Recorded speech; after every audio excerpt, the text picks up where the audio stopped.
तो हम लोग ऑल्टरनेटिंग करंट्स पढ़ रहे हैं। ऑल्टरनेटिंग करंट्स की बिहेवियर में बड़ा बदलाव आता है अगर इंडक्टर, कैपेसिटर, रेजिस्टर उनके रास्ते में आ जाए, यानी सर्किट के अंदर आ जाए। ये हम पढ़ रहे हैं ना। आज हम लोग थोड़ा सा और आगे चलेंगे। एलसीआर सर्किट हम पढ़ चुके हैं। एलसीआर सर्किट के अंदर रेजोनेंस वाली कंडीशन हम निकाल चुके हैं। उसके अंदर थोड़ी सी बारीकी से कुछ बातें और करने वाले हैं। ठीक है, तो करते शुरू कि रेजोनेंस के समय करंट रेजिस्टेंस के साथ कैसे चेंज होता है। और हम लोग क्वालिटी फैक्टर, जैसे मैंने कल बताया था कि क्वालिटी फैक्टर क्या होता है। हम अपने सिग्नल्स को, जैसे मैंने ट्यूनर सर्किट भी बताया था कि ट्यूनर सर्किट में क्या होता है। जो ट्यूनर सर्किट होता है जो रेडियो में होता है ना, रेडियो में मैंने आपको बताया था कि बहुत सारी फ्रीक्वेंसीज हवा में होती हैं, बहुत सारे स्टेशंस बोल रहे होते हैं, पूरे संसार के स्टेशंस बोल रहे होते हैं। लेकिन जब हम रेडियो चलाते हैं तो एक स्टेशन ही तो सुनाई देता है हम लोगों को। तो हमारा रेडियो कैसे चूज करता है इतनी सारी फ्रीक्वेंसीज में। तो मैंने ट्यूनर सर्किट का एग्जांपल दिया था कि इतनी सारी फ्रीक्वेंसीज तो हैं, लेकिन हमारा रेडियो रेजोनेंस के समय वही फ्रीक्वेंसी बताता है जो एल और सी की वैल्यू इस वैल्यू से मिलती है। यानी कि हमारे जो रेडियो का ट्यूनर सर्किट होगा, उस ट्यूनर सर्किट के अंदर इंडक्टर, कैपेसिटर होगा और उनकी इस वैल्यू के लिए ये फ्रीक्वेंसी हमें सुनाई देगी, यानी ये वाली आवाज हमें सुनाई देगी। और अगर हम स्टेशन को बदलना चाहते हैं तो हम लोग सी को, कैपेसिटर को चेंज करेंगे। आप लोगों ने पुराने टाइप का रेडियो देखा होगा, रखा भी होगा। आजकल तो मॉडर्न जो फोन के अंदर एफएम वगैरह होता है, हम क्या करते हैं, हम तो प्रीसेट्स होते हैं उसके अंदर, है ना। हम तो जस्ट नाम के साथ उसको टच कर देते हैं, भाई ये सुनना है, हमें ये सुनना है, ये सुनना है। लेकिन जो पुराने टाइप के रेडियो होते थे उसके अंदर एक ट्यूनर सर्किट होता था। उसमें एक ऐसे एक नॉब होता था, एक छोटा सा व्हील होता था। उस व्हील को हम ऐसे घुमाते थे तो एक पॉइंटर ऐसे चलता था, पॉइंटर ऐसे मूव करता था। तो जो व्हील से जुड़ा हुआ पॉइंटर है वो एक कैपेसिटर के साथ जुड़ा हुआ था। कैपेसिटर की दो प्लेट्स होती हैं, तो कैपेसिटर की जो प्लेट्स हैं जब हम उसको घुमाते हैं तो कैपेसिटर प्लेट्स ऐसे ऐसे टर्न करती हैं, यानी एरिया फुल एरिया कांटेक्ट में है, दोनों प्लेट्स के बीच में फुल एरिया है। एरिया कम होता जाएगा, कम होता जाएगा। Epsilon A by D capacity का फॉर्मूला। एरिया कम होगा तो कैपेसिटी कम हो जाएगी, कैपेसिटी कम हो जाएगी तो अलग फ्रीक्वेंसी सुनाई देगी।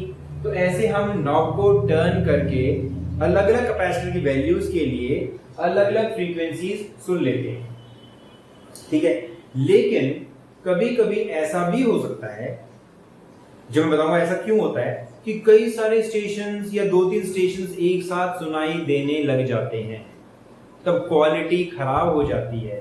तो ऐसा क्यों होता है और ऐसा ठीक करने के लिए हम क्या करेंगे, इस एग्जांपल को लेकर के हम लोग क्वालिटी फैक्टर के बारे में थोड़ी सी डिटेल बातें करेंगे। सो हम लोग डिराइव करेंगे relation for quality factor.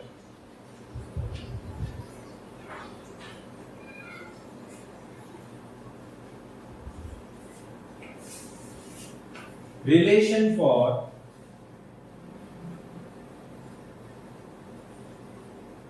Quality factor.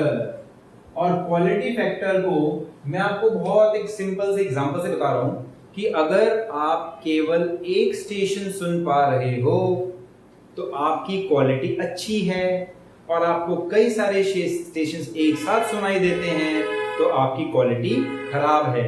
Example, जो हमने करंट का और फ्रीक्वेंसी का ग्राफ बनाया था, यहां पर फ्रीक्वेंसी थी, यहां पर करंट था। याद रखो हम एलसीआर सर्किट की बात कर रहे हैं।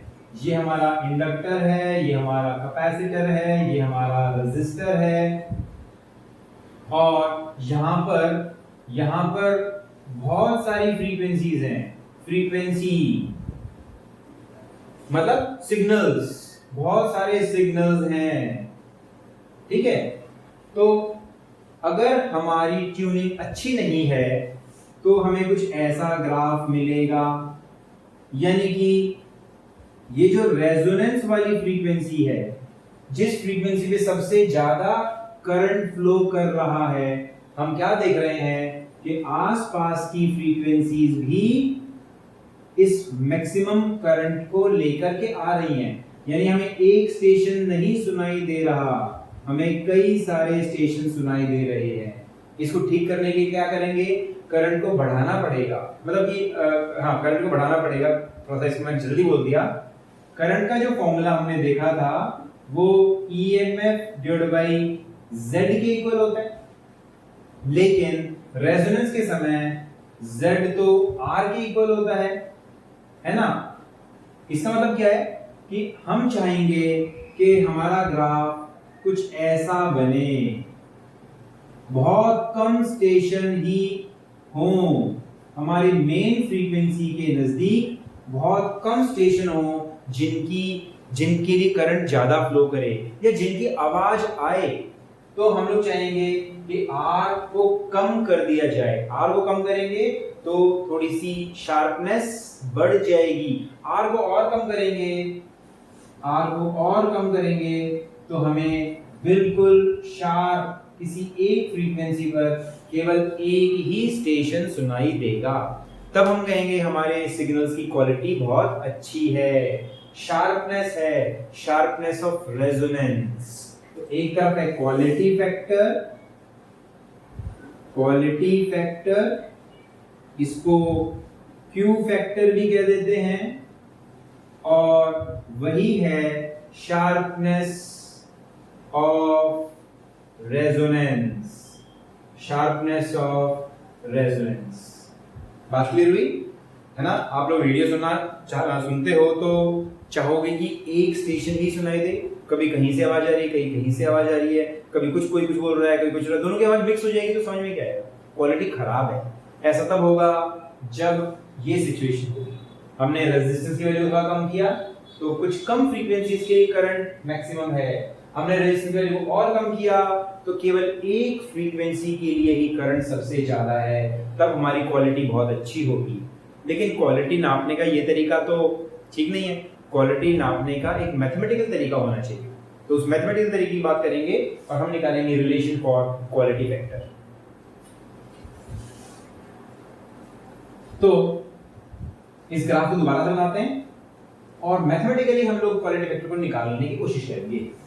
ये ग्राफ है हमारा और ये वो फ्रीक्वेंसी है जिसे रेजोनेंस फ्रीक्वेंसी कहेंगे, और हमें ऐसा ग्राफ मिलता है मान लो, ठीक है, और इससे ही, और यहां पर हमारा जो करंट, ये maximum current I max, resonance frequency maximum current, okay ठीक है। इसको डिफाइन करने के लिए हम लोग इसके अगल बगल में दो फ्रीक्वेंसीज और लेंगे। अगर ये I max मान लो I नॉट करंट है तो ओमेगा 1 और ओमेगा 2 दो फ्रीक्वेंसीज हैं जिनके लिए करंट थोड़ा सा कम होगा, कितना होगा, I नॉट बाई रूट 2 होगा, और ये भी I नॉट बाई रूट 2 होगा। I नॉट बाई रूट 2 मतलब 70%। अगर I नॉट 100 है तो यहाँ पर हमारा करंट 70 होगा, यहाँ पर 100 तो यहाँ 70 के लिए कौन सी फ्रीक्वेंसी, ये, और फिर से 70 के लिए फ्रीक्वेंसी ये, तो अगल बगल में दो फ्रीक्वेंसीज हैं, ओमेगा आर के अगल बगल में दो फ्रीक्वेंसीज हैं, और ये ओमेगा 1 और ओमेगा 2 जितनी ओमेगा आर के नजदीक होंगी उतनी क्वालिटी अच्छी होगी। इसी तरीके से हम लोग करेंगे, बात समझ आ गई। अगर हमारा मैक्सिमम करंट 100 तो ओमेगा 1 के लिए करंट 70, इसके लिए करंट 70, तो जब करंट 70 होगा इधर हम उन फ्रीक्वेंसीज को लेते हैं, और ये फ्रीक्वेंसी जितनी नजदीक होंगी उतनी अच्छी क्वालिटी होगी। तो क्वालिटी फैक्टर को हम लोग ऐसे लिख सकते हैं, quality factor is omega R upon omega 2 minus omega 1, है ना। ये जितना छोटा होगा ओमेगा 1 ओमेगा 2 जितना ओमेगा आर के नजदीक होंगे उतनी क्वालिटी अच्छी होगी, यानी जितना छोटा ये होगा उतनी क्वालिटी अच्छी होने वाली है। क्लियर। अब देखो एक चीज ध्यान से सुनो, रेजोनेंस के समय Z किसके इक्वल होता है, एट रेजोनेंस Z R के इक्वल होता है, क्योंकि XL और XC तो इक्वल होके कैंसिल आउट हो जाता है, लेकिन ओमेगा 1 पर 0 नहीं होने वाला, तो उस समय हमारा Z होगा under root R square plus omega 1L minus 1 by omega 1C का होल स्क्वायर। उस समय हमारा ये जो रेजिस्टेंस है वो होगा अंडर रूट 2R, ठीक है, क्योंकि करंट 1 बाई रूट 2 होगा ना, करंट 1/√2 होगा, यानी करंट कम होगा तो रेजिस्टेंस बड़ा होना चाहिए, तो रेजिस्टेंस इतना बड़ा होगा। ठीक है, और इसी तरीके से हम लोग ऐसे भी लिख सकते हैं कि r² plus omega 2l minus 1/ओमेगा 2c, नीचे डिनोमिनेटर में ये ओमेगा 2c का होल स्क्वायर भी √2r के इक्वल है। ठीक है, लेकिन पहली वाली इक्वेशन को लेते हैं हम लोग और इसमें स्क्वायरिंग बोथ द साइड्स कर देते हैं। स्क्वायरिंग बोथ द साइड्स करोगे तो क्या मिलेगा, r² plus omega 1l minus 1/ओमेगा 1c का whole square is equal to 2r square, 2r square, तो r स्क्वायर कैंसिल हो गया, so r square is equal to हमें क्या मिलेगा, r1l माइनस 1/ओमेगा c का होल स्क्वायर। ठीक है, और इससे क्या मिला, स्क्वायर दोनों तरफ रूट लेंगे तो ओमेगा 1l माइनस 1/ओमेगा 1c is equal to plus minus r। फिर से देखो, अगर ट्रैक यूज कर रहे हो तो अगर हमारी रेजोनेंस कंडीशन है तो Z R के इक्वल है, लेकिन जब हम ओमेगा 1 या ओमेगा 2 पर होंगे तब मैंने कहा करंट 70% होगा, यानी रेजिस्टेंस √2 टाइम्स बड़ा होगा, तो उसमें रेजिस्टेंस होगा वो भी √2r, Z √2r टाइम्स होगा, यानी Z होगा और वो होगा √2r।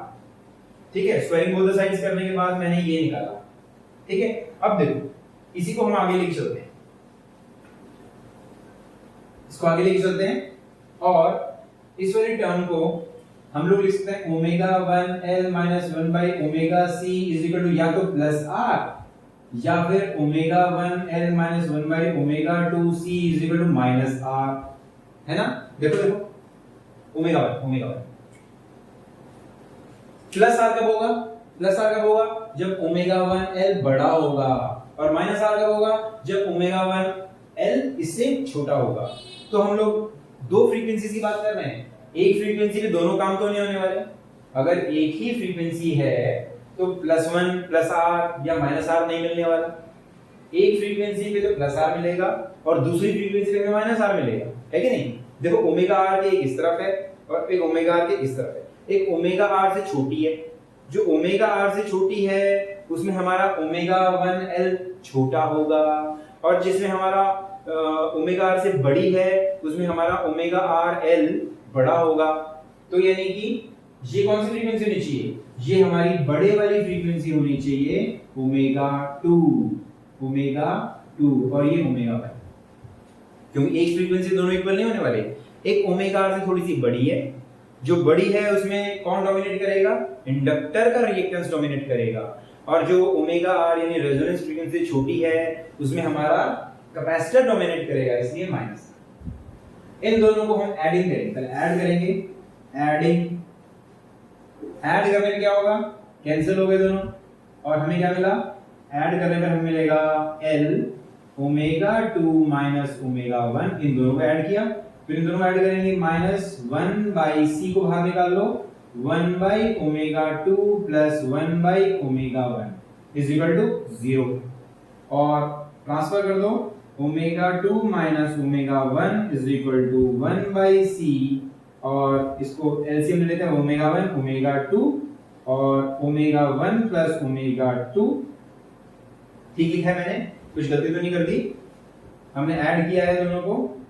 ओके, सो इधर कैंसिल हो गए और माइनस साइन ओमेगा 2, तो इससे हमें मिला L omega 1 minus omega 2 is equal to 1/c omega 1 plus omega 2 divide by omega 1 omega 2। अगर दोनों को सब्ट्रैक्ट करें, हमने ऐड किया, अगर दोनों को सब्ट्रैक्ट करें तो क्या मिलेगा, ये तो एडिंग हुआ, और सब्ट्रैक्ट करेंगे तो क्या मिलेगा, अगर हम सब्ट्रैक्ट करेंगे दोनों को, इन दोनों इक्वेशंस को सब्ट्रैक्टिंग, अगर हम सब्ट्रैक्ट करेंगे तो क्या मिलेगा, ये 2r हो जाएगा, सो दिस माइनस दिस, तो ये प्लस हो जाएगा, तो यहां पर रहेगा 2r और ये माइनस साइन आएगा, तो हम लिखेंगे ओमेगा 2 माइनस ओमेगा 1। अच्छा यहां गलती करी, एडिंग किया ना, तो प्लस होना चाहिए, ये प्लस होना चाहिए, ठीक है, और प्लस होने पर ये दोनों कट जाएंगे, तो हमें ओमेगा 1 ओमेगा 2 मिल जाएगा 1/LC। ठीक है, प्लस साइन मिसिंग था। और जब हम सब्ट्रैक्ट करेंगे तो दिस माइनस दिस, तो ओमेगा 1 माइनस ओमेगा 2 L, और दिस माइनस दिस यानी प्लस का हो जाएगा। और हम इसमें से अगर 1/C को बाहर निकाल लें, हम इधर लिख देता हूं इसको 2R। सो इसको हमने माइनस कर दिया, प्लस हो क्या हो गया, ये माइनस का है, तो हम लिखेंगे प्लस 1/C 1/ओमेगा 1 माइनस 1/ओमेगा 2।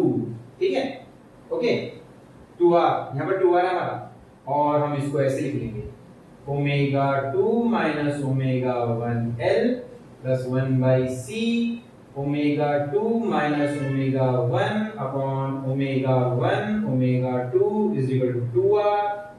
लेकिन ओमेगा 1 ओमेगा 2 तो 1/LC है, इसलिए लिखो कर देते हैं। So omega 2 minus omega 1L plus 1/C, और इसकी जगह हमने लिखा 1/LC, LC ऊपर चला जाएगा, omega 2 minus omega 1 and that is equal to 2R। Okay, और LC, C से C कैंसिल हो गया, तो ये क्या मिला, देखो ये मिला 2 times omega 2 minus omega 1L is equal to 2R। तो 2 से 2 कैंसिल, ओमेगा 2 माइनस ओमेगा 1 आ गया R/L। ये बड़े काम की चीज आई है, क्योंकि हमारे बैंड विड्थ के अंदर, मतलब जो क्वालिटी फैक्टर थी ना, हमारी जो क्वालिटी फैक्टर थी, क्या थी क्वालिटी फैक्टर? क्वालिटी फैक्टर था जो हमने नापा था resonance frequency omega 2 minus omega 1, और इसकी वैल्यू क्या मिली है R/L। तो इसे लिखेंगे R/L। ठीक है, तो ये एक इंपॉर्टेंट चीज आई, ये है रिलेशन फॉर क्वालिटी फैक्टर। बिल्कुल सिंपल, बिल्कुल बढ़िया। आपको इस फॉर्मूले को याद रखना है और इसको थोड़ा एनालाइज करते हैं। इस फॉर्मूले को एनालाइज करेंगे, कैसे एनालाइज करते हैं, देखो हमने लिखा क्वालिटी फैक्टर का, जो हमने ऑब्जर्वेशन से लिखा वो तो हमने ऐसे लिखा था omega R upon omega 2 minus omega 1, और ये है ओमेगा RL अपॉन R। कुछ फील नहीं आ रहा कि क्या मीनिंग है इसका? मीनिंग निकालते हैं। Q is equal to omega RL by R, ऊपर हम IRMS से मल्टीप्लाई कर देते हैं, नीचे भी IRMS से मल्टीप्लाई कर देते हैं। याद रखो ये क्या है, ये तो XL है, सो IXL करंट इनटू रिएक्टेंस, तो वोल्टेज होगी ना, तो ये कहेगी कहलाएगी वोल्टेज अक्रॉस इंडक्टर, और ये हो जाएगी वोल्टेज अक्रॉस रेजिस्टेंस। तो क्वालिटी फैक्टर का एक और formula, voltage across inductor by voltage across resistor. यानी एलसीआर सर्किट के अंदर रेजोनेंस के अंदर क्वालिटी अगर नोट करनी चाहते हो तो वोल्टेज इंडक्टर की डिवाइड बाय वोल्टेज रेजिस्टर का रेशियो ले लो, तो क्वालिटी फैक्टर मिल जाएगा। अब एक चीज और ध्यान से सुनो, रेजोनेंस में क्या होता है, ओमेगा एल 1/ओमेगा सी के इक्वल होता है, यानी एक्सएल एक्ससी के इक्वल होता है। तो जितनी वोल्टेज हमारी इंडक्टर की होती है उतनी ही वोल्टेज हमारी कैपेसिटर की भी होती है। भाई जितने डिग्री के एंगल से हमारी वोल्टेज आगे होती है, 90 डिग्री के ऐसे करंट से आगे होती है वोल्टेज इंडक्टर में, तो कैपेसिटर में 90 डिग्री पीछे होगी, और दोनों इक्वल होंगे तो कैंसिल हो जाएंगे, कैंसिल हो जाता है ना। तो दोनों की वोल्टेज इक्वल होती है, इंडक्टर की और कैपेसिटर की वोल्टेज इक्वल होती है। तो इस फॉर्मूले को हम लोग VC/R भी लिख सकते हैं, समझ गए। तो क्वालिटी फैक्टर का फॉर्मूला ये होगा, क्लियर है। इस तरीके से हम सिंपल सी क्वालिटी नापेंगे। बहुत सिंपल से टॉपिक को हमने बड़े कॉम्प्लिकेटेड तरीके से समझाया, लेकिन मीनिंग तुम्हें क्लियर हुआ। हम सिंपल सा ये फॉर्मूला याद रखेंगे या ये फॉर्मूला याद रखेंगे।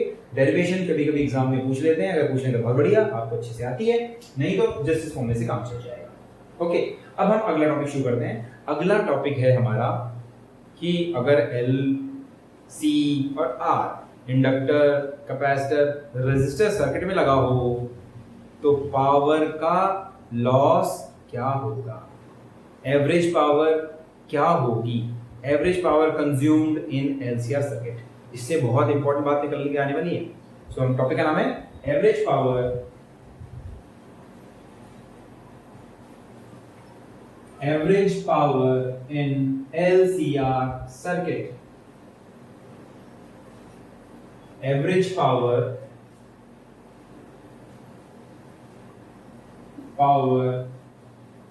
इन LCR सर्किट। फील छोड़ना नहीं है, मतलब टॉपिक से दूर नहीं जाओ। देखो हम बहुत कॉमन सी बात कर रहे हैं, हम इंडक्टर, कैपेसिटर, रेजिस्टर की बात कर रहे हैं जिसको एसी लगाया गया है। अगर हम रेजिस्टेंस के अंदर बात करें, याद करो करंट इलेक्ट्रिसिटी में केवल रेजिस्टेंस लगा होता था, हम वोल्टेज का सोर्स लगाते थे तो वो हीटिंग करना शुरू कर देता था। तो हीट लॉस या हीट प्रोड्यूस का फॉर्मूला क्या था? I स्क्वायर आर, है ना, I square R into T, V square by R into T, I into V into T, था कि नहीं? वो थी पावर लॉस या हीट लॉस इन केवल रेजिस्टर जब हम डीसी पास करवाते हैं। जब हम एसी पास कराएंगे ना तो करंट वोल्टेज से थोड़ा सा आगे पीछे हो जाता है, या कह लो उनके बीच में फेज डिफरेंस आ जाता है। तो जो फॉर्मूला हम लोग पावर का लिखते थे, पावर इन डीसी सर्किट, क्या लिखते थे हम लोग? P लिखते थे, करंट इनटू वोल्टेज। इतना लिखने से काम चल जाता था पावर का। लेकिन एसी के लिए क्या होगा? पावर इन एसी सर्किट क्या होगा? आई नहीं है, आई है I not sine omega T plus five, minus five भी हो सकता है, हमने प्लस फाइव ले लिया।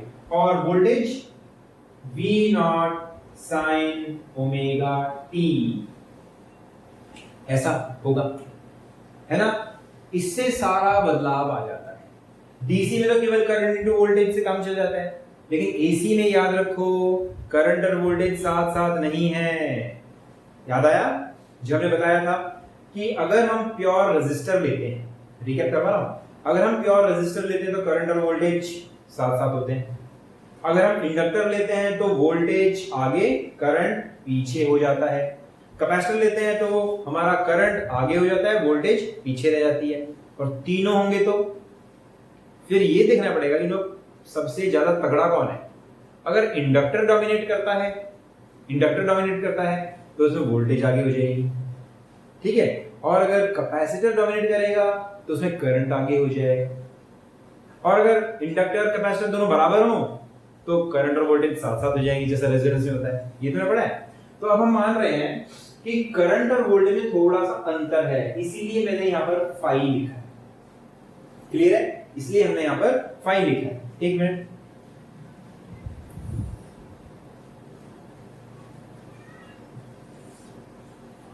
क्लियर?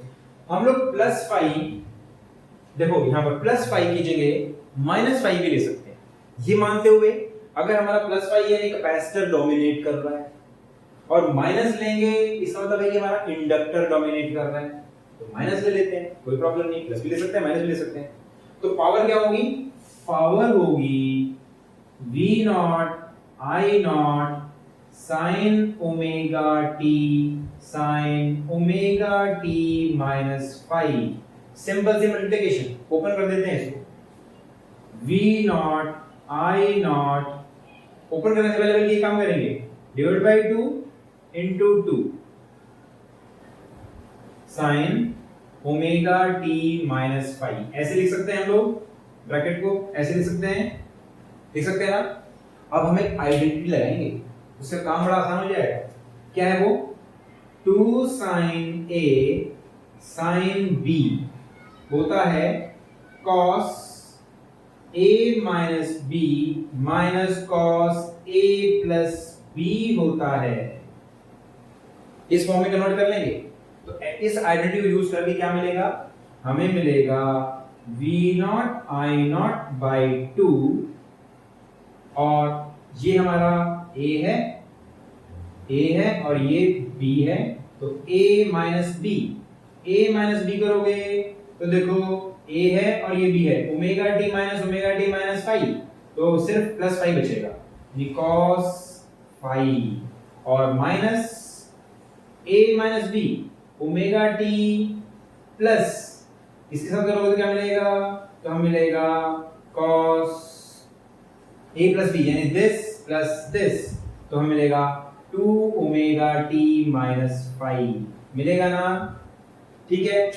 अब इससे काम हमारा बहुत आसान हो जाएगा। हम इसी को लेके चलेंगे पावर के लिए। तो बाकी चीजें मिटा देते हैं। तो हमें मिला पावर का formula, power is equal to V nought I nought by √2 cos phi.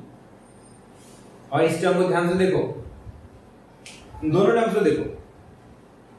Time के साथ ये वाली टर्म चेंज हो रही है, टाइम के साथ ये वाली टर्म चेंज नहीं हो रही। फाई कांस्टेंट है, करंट और वोल्टेज में जो डिफरेंस है ना वो कांस्टेंट है, वो बदल नहीं रहा। लेकिन यहाँ पर टाइम के साथ ये चीज चेंज हो रही है। जो चीज चेंज होती है उसका हम एवरेज निकालते हैं। तो अगर एवरेज निकालेंगे पूरी साइकिल के लिए तो ये चीज 0 हो जाएगी। समझ गए? फिर से बताऊं, इसमें देखो हमारी करंट और वोल्टेज जो प्रोडक्ट है ये कांस्टेंट टर्म है। करंट और वोल्टेज के बीच में कांस्टेंट डिफरेंस है, वोल्टेज करंट फाई का एंगल, और हमेशा इतना एंगल बना रहता है। लेकिन यहाँ पर टाइम आने की वजह से ये वाला फैक्टर कम ज्यादा होता है, इसका एवरेज 0 आएगा। तो अगर हम लोग एवरेज पावर निकालेंगे तो इसको हम लोग 0 कंसिडर करेंगे। तो हमारा आंसर जस्ट एवरेज अगर लेंगे तो ये चीज 0 हो जाएगी और हमें जस्ट सिंपल सा आंसर मिल जाएगा। और इस आंसर को थोड़ा और ठीक ठाक करें, तो इस आंसर को ठीक ठाक करेंगे तो PAV V nought, oh sorry 2 है, ये 2 नहीं 2 था, गलती कर दिया मैंने, स्टार्टिंग में 2 था। तो √2 और I nought by √2 cos phi ऐसे लिख लेंगे। लेकिन ये चीज क्या है, ये तो VRMS है, ये चीज क्या है, ये IRMS है, and this is cos phi. तो हमारी एवरेज पावर का फॉर्मूला आ गया ये, बड़ा सिंपल सा सादा सा। डीसी में देखो, डीसी में करंट इनटू वोल्टेज पावर होती थी, एसी में VRMS, IRMS, और एक नई चीज आ गई cos फाई। एक नई चीज है cos फाई, समझ गए?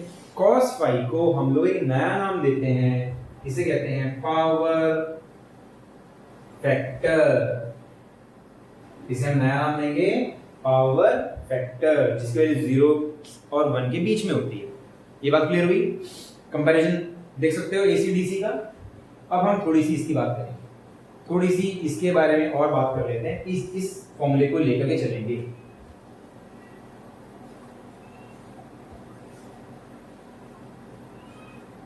तो एवरेज पावर का जो फॉर्मूला आया PAV, वो आया IRMS VRMS cos phi.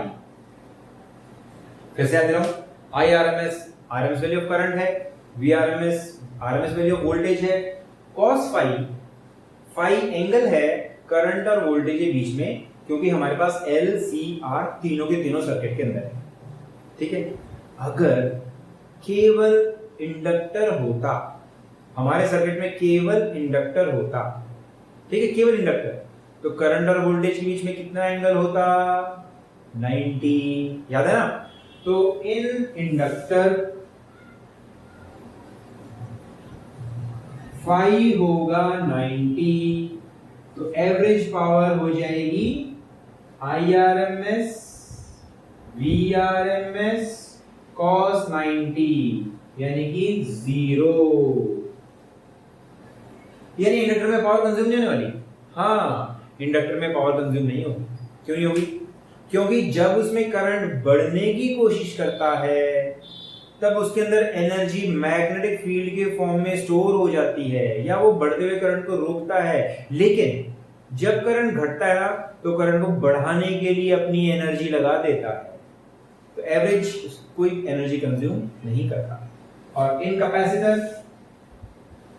Capacitor में अगर केवल कैपेसिटर सर्किट में हो, इन इंडक्टर ओनली लिखना ठीक रहेगा, circuit, in capacitor only circuit phi 90 रहेगा, और इसमें भी एवरेज पावर 0 रहेगी। कैपेसिटर चार्ज होगा, डिस्चार्ज होगा, चार्ज होगा, डिस्चार्ज होगा, एवरेज पावर 0। यानी कैपेसिटर और इंडक्टर कोई एनर्जी कंज्यूम नहीं करते। और इन रजिस्टर के अंदर एवरेज पावर IRMS VRMS, केवल रजिस्टर है तो फाई कितना होगा, फाई 0 होगा। फाई 0 होने की वजह से cos 0 क्या होता है 1, तो आंसर ये होगा। यानी अगर एनर्जी का लॉस करवाता है, एनर्जी को प्रोड्यूस करवाता है, तो केवल रजिस्टर करवाता है। समझ गए? क्योंकि इसमें फाई 0 है, cos फाई 0 मतलब cos फाई 0 इज, तो रजिस्टर एनर्जी कंज्यूम करेगा। ठीक है? ओके बेटा, ऑडियो अपना ऑडियो बंद रखो सभी बच्चे। So in register average power IRMS VRMS, clear हुई बात? अब पावर फैक्टर की बात कर लेते हैं, थोड़ी सी बात पावर फैक्टर की।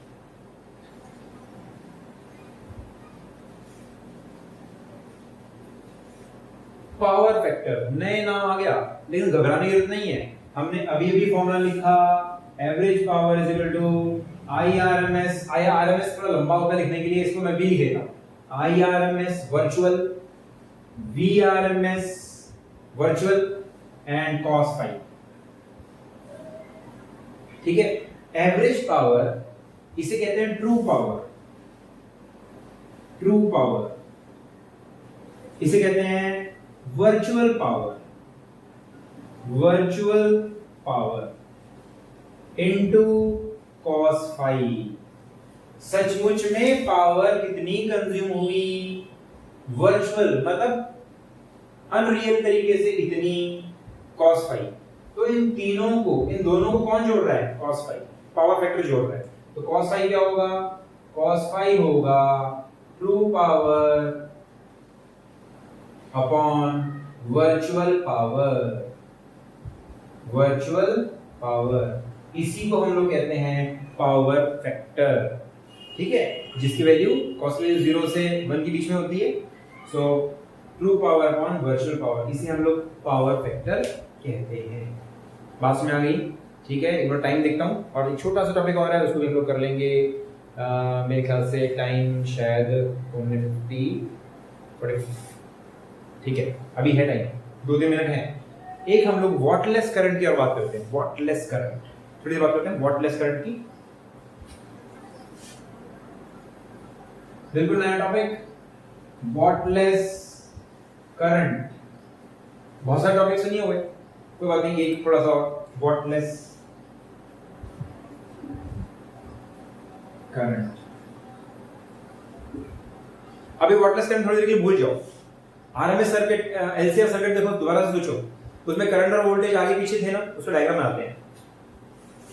मान लो ये हमारा करंट था, ये हमारी वोल्टेज थी, और इनके बीच में फाई का एंगल था, और ये ऐसे रोटेट करते हैं। जो अभी भी हमने इक्वेशन लिखी थी ना, अभी भी करंट और वोल्टेज की, क्या लिखा था हमने? लिखा था I is I naught sin omega t minus phi, ये वही है। V is V naught cos omega t, वही है। यानी करंट कुछ एंगल पीछे है। ठीक है, इतनी बात तो समझ में आई ना? क्लियर है? एलसीआर सर्किट, ये इन एलसीआर सर्किट। अब थोड़ा सा हम इसमें वेक्टर के कंपोनेंट्स वगैरह की बात करेंगे, घबराना नहीं। हमने अभी फेजर्स को वेक्टर्स ही मानते हैं, असली में वेक्टर्स नहीं होते, लेकिन फेजर को वेक्टर मानेंगे तो कैलकुलेशन थोड़ी सी आसान हो जाती है, सोचना इजी हो जाता है। तो करंट को हम दो पार्ट्स में ब्रेक करेंगे, एक I cos फाई, करंट का एक कंपोनेंट I cos फाई, दूसरा कंपोनेंट I sin फाई। तो पावर देखो, पावर, इसमें पावर देखो, पावर, इसकी पावर क्या होगी, I cos phi into voltage, और इनके बीच में एंगल कितना, अपने फॉर्मूले के अकॉर्डिंग हमारा फॉर्मूला क्या है, IV EV cos फाई, है ना? तो इनके बीच में एंगल कितना है, 0, cos 0, यानी पावर कितनी हुई, पावर हुई IV cos फाई। लेकिन इस वोल्टेज और इस करंट में देखो पावर कितनी होगी, वो होगी I sin phi, voltage V, और एंगल कितना, एंगल 90, cos 90, यानी 0। बात समझ आई? इन दोनों के लिए वोल्टेज निकालेंगे, पावर निकालेंगे तो I V cos phi, और इसके लिए निकालेंगे तो 0।